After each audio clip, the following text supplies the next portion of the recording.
মনে করুন এক মুহূর্তের জন্য আপনি চাঁদের মাটিতে দাঁড়িয়ে গেলেন।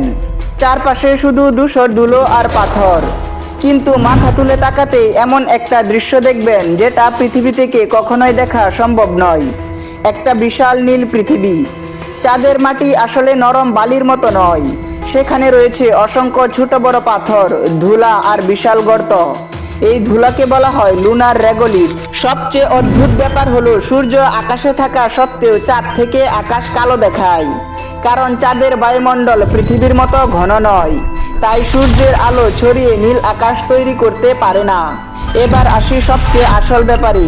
চাঁদের পৃষ্ঠ থেকে পৃথিবীকে অনেক ছোট একটি নীল সাদা গোলকের মতো দেখা যাবে, তবে পৃথিবী চাঁদের আকাশে সূর্যের মতো এদিক ওদিক ঘুরে বেড়াবে না। চাঁদের যে অংশ পৃথিবীর দিকে মুখ করে, সেখান থেকে পৃথিবী প্রায় একই অঞ্চলের আকাশে দেখা যায়। চাঁদের ধূসর প্রাণহীন পরিবেশের বিপরীতে পৃথিবীকে দেখা যাবে উজ্জ্বল নীল সাদা রঙের সমুদ্র। মেঘ আর বায়ুমণ্ডলের কারণে পৃথিবীকে এত জীবন্ত দেখায়। চাঁদে বাতাস ও বৃষ্টি নেই, তাই মানুষের তৈরি পায়ের ছাপ সহজে মুছে যাবার মতো কোনো প্রাকৃতিক প্রক্রিয়া নেই।